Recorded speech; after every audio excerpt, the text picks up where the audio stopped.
ازيكم يا صحابي؟ عاملين ايه؟ وحشتوني قوي قوي. يلا نرسم الصليب مع بعض. بسم الاب والابن والروح القدس الاله الواحد امين. النهارده هنتكلم عن احداث يوم خميس العهد. بابا يسوع جمع كل التلاميذ 12 تلميذ وقعدوا في مكان اسمه العليقة دي يا أصحابي كانت في بيت ماري مرقس، وكان قدام بابا يسوع الجسد والدم.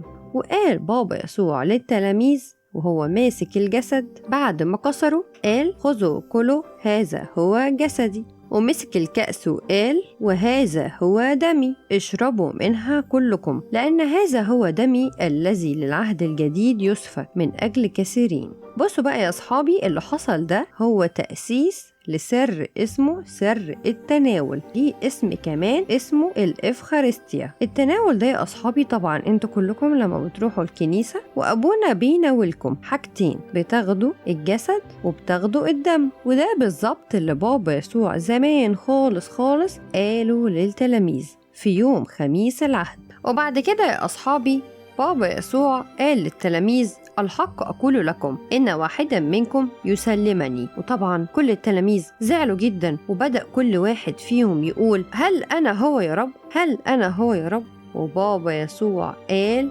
الذي يغمس يده هو يسلمني. ورد في الحال يهوذا وقال هل أنا هو يا سيدي؟ بابا يسوع قال له أنت قلت. وبعد كده راح بابا يسوع على مكان اسمه جسيماني، وما كانش لوحده، كان معاه 3 من تلاميذه. أخد معاه بطرس وابني زبدي وقال لهم اجلسوا ها هنا حتى أمضي وأصلي هناك. وساب التلاميذ وراح يصلي عند الصخرة، وكان حزين جدا وقال يا أبتاه إن أمكن فلتعبر عني هذه الكأس، ولكن ليس كما أريد أنا بل كما تريد أنت. ولما خلص صلاته ورجع للتلاميذ لقاهم نايمين وسابوه لوحده وما قدروش يسهروا معاه.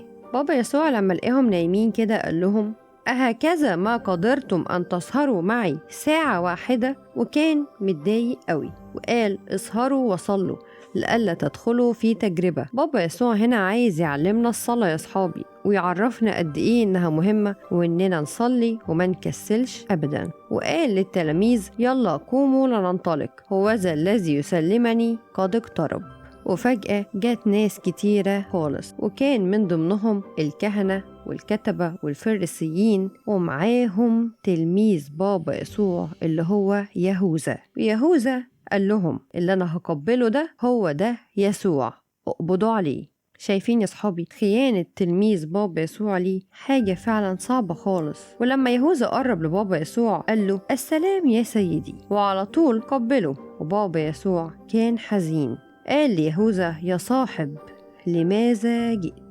وفعلا قبضوا على بابا يسوع. وبكده تكون خلصت أحداث يوم خميس العهد. كل سنة وانتم طيبين يا أصحابي. يلا اعملوا لايك للفيديو ده عشان يوصل لأكبر عدد من أصحابكم، وكمان تابعوني، أنا على طول هنزل لكم قصص جديدة ومختلفة.